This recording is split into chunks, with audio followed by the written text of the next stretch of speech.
Good evening. Today is a Monday of the Holy Week. Do you find yourself, when it comes to love, being drawn to the people who are in need? Isn't it easier when there are people who have a very practical needs? Then we can perform our service, we can go help them out, and they usually appreciate it, and we feel good about it. It's a win-win, right? What about the people that doesn't seem to need anything? When it comes to loving them, it's a little challenging. What do we do? And when they say they don't really need anything. Well, let me push it one step further. How do you love God, who obviously doesn't need much? It seems like God is pretty self-sufficient. Is there something that we human beings can do to improve the quality of God's life? Probably not. So when I think about this, the story of Mary in John 12 intrigues me. She brings the perfume, a very expensive perfume in a jar, and she brings that to Jesus, and she breaks it, pours it upon Jesus' feet, and she washes them with her hair. I'm going to get to her a little bit, but it's pretty clear the people who were there, especially the disciples, especially Judas, didn't appreciate it. I say they didn't get it. Why would she do that? Isn't it better if we just sell the perfume and use the proceeds to help the people? After all, isn't that what our movement is about? Why would she waste all this expensive perfume on Jesus? Why would she do that?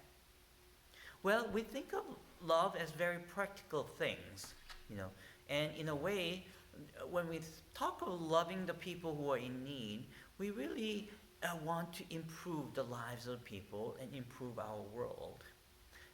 And that's a good thing. And I have to say, a lot of people who don't even know Jesus, who don't really care about Jesus, does the same thing as well. Maybe many of us, maybe not all of us, but many of us has just that desire to improve the lives of other people, and it's a good thing. Yet what Mary did is very different. She wasn't trying to improve the lives of other people, and I guess she wasn't trying to improve the life of Jesus either. Can you think of why Mary did what she did? Well, some of us may not understand, and sometimes I don't think I can understand fully either. But I suspect that Mary has something in her that just needed to be expressed.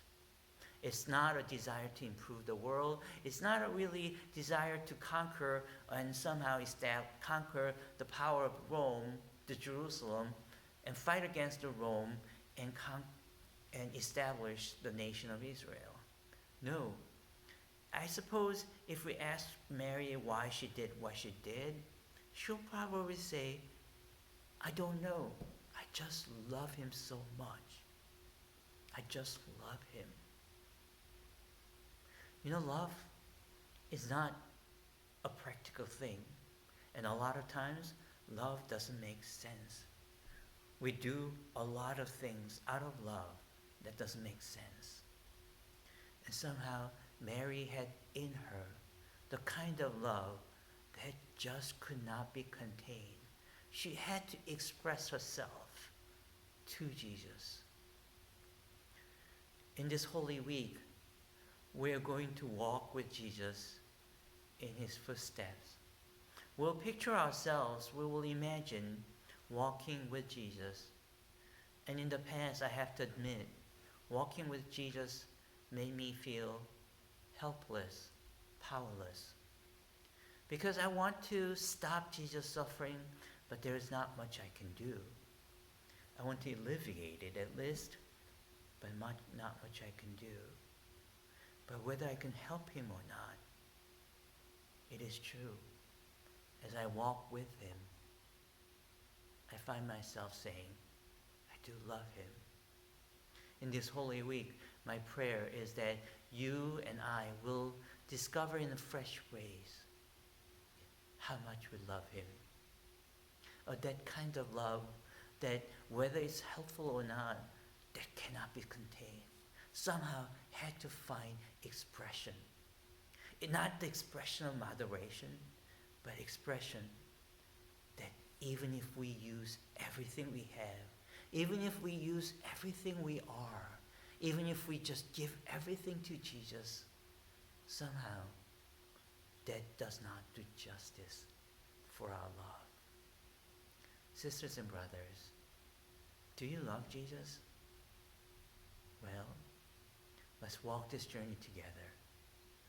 Maybe you and I will find out that we love him a lot more than we thought we did.